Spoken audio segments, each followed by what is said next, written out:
During my time in the Harry Potter fandom, I've noticed that a popular least favorite film among fans is the sixth installment, Harry Potter and the Half-Blood Prince. Fans tend not to favor this film due to the changes it made from the books and the film's focus on character relationships over plot. While these are understandable reasons not to love the film, I think Half-Blood Prince receives a high amount of unfair criticism due to people viewing it strictly as a book adaptation instead of viewing it as its own film.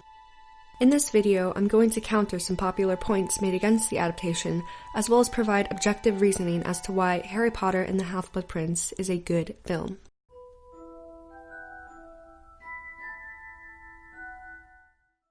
To start, a common argument brought up is that the film leaves out too many memories of Voldemort. In the book, we are given 6 memories: Bob Ogden's, Dumbledore's, Morphin Gaunt's, Hokey the House Elf's, Dumbledore's, and Slughorn's. 2 of these are present in the film. Many fans think that more information on Voldemort should have been included, but first, let's take a look at what information the book-only memories tell us.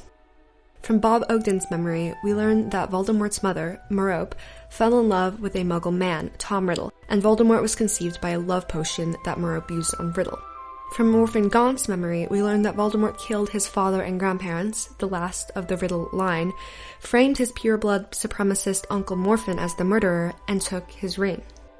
From Hokey the House Elf's memory, we see that Voldemort, who is now working at Borgin & Burke's, killed a wealthy witch by the name of Hepzibah Smith in order to obtain her valuable cup and locket. From Dumbledore's second memory, we see that Voldemort wants a job at Hogwarts as Defense Against the Dark Arts teacher. Now, in the broader context of the story, the most important information we need that will help further develop the plot is what Voldemort wants to achieve and why he wants to achieve it. From Slughorn's memory, we know that Voldemort wants to make Horcruxes because it will grant him immortality. His character also reveals his motivations, and we see his character displayed in Dumbledore's first memory.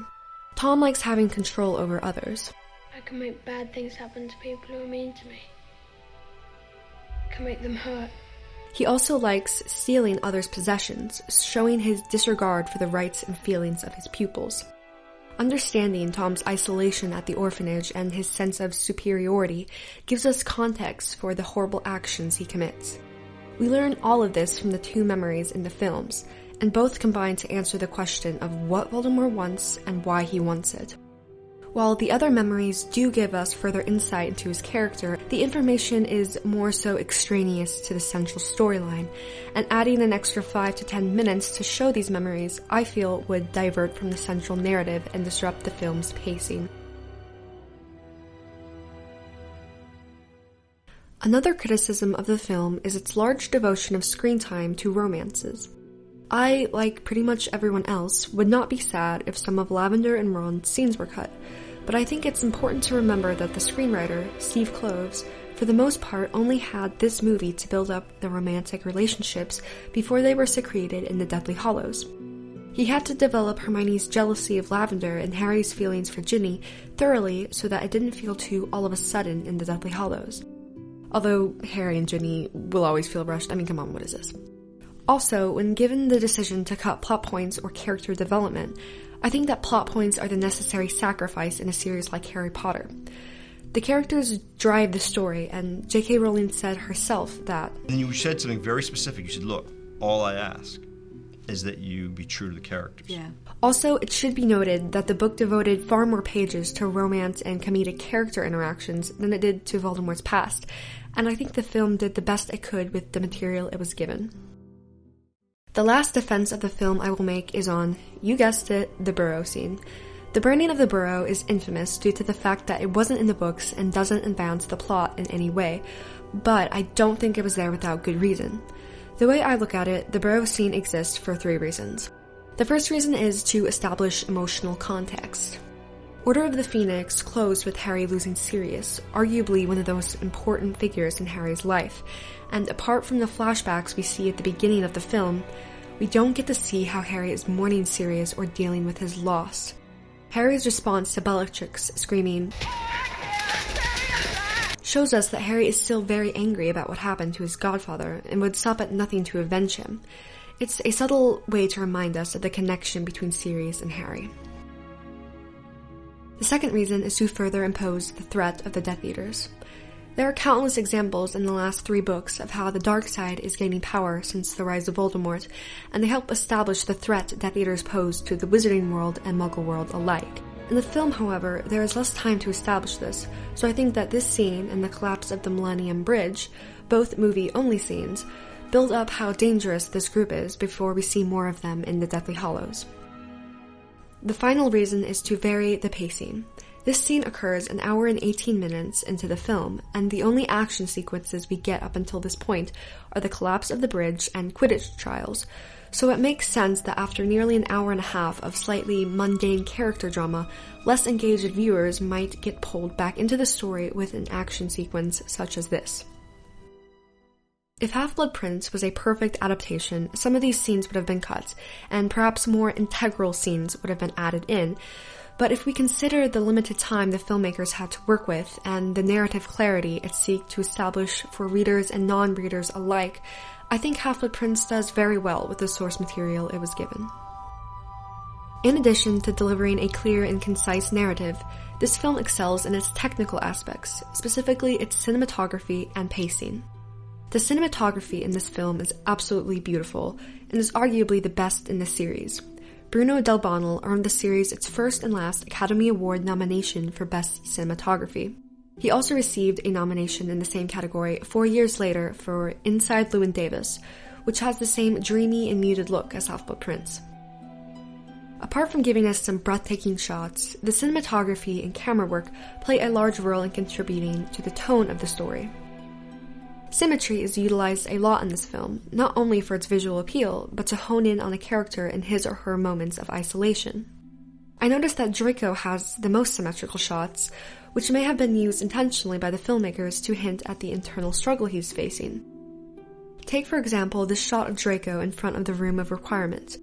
It places him in the middle of a frame in which he is quite small, possibly representing that the task he's been given is much larger than himself and out of his control, and he's being engulfed by the immensity of the world around him. Del Bonnell also found creative ways to frame characters that give a sense of intimacy along with a sense of scale.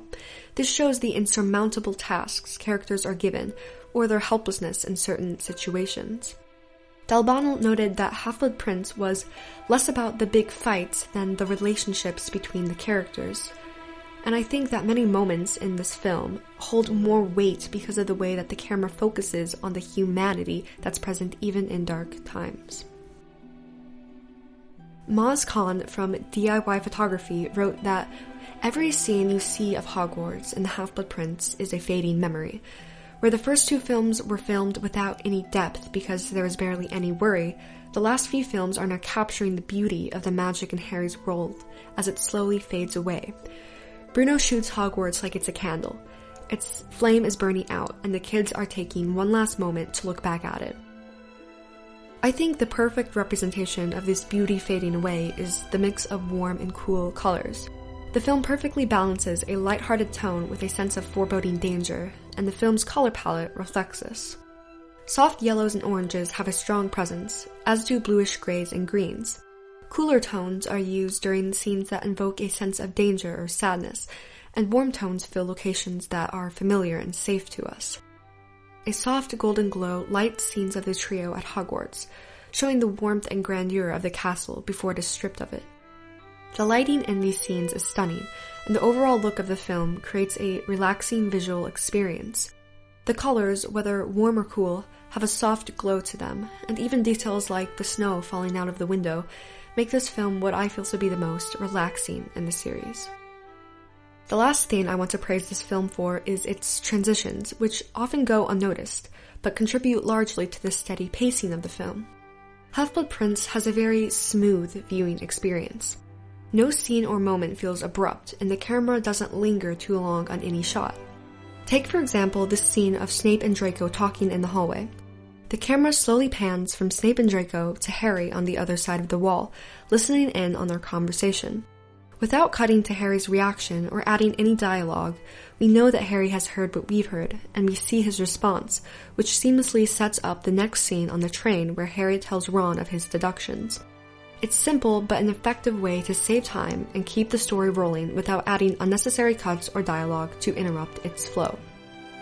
Plenty of other transitions help leave an emotional impact or carry the story's momentum, allowing the viewer to remain fully immersed in the story. In conclusion, Harry Potter and the Half-Blood Prince receives more criticism than it deserves, and should be recognized for its outstanding filmmaking techniques and its devotion to staying true to the central storyline. Sure, there are places where it deviates from the book, but I think every change helped make the film's narrative more clear and cohesive. The cinematography and use of transitions enhanced the world and set it apart from other Potter films, making it what I think to be a truly magical piece of filmmaking.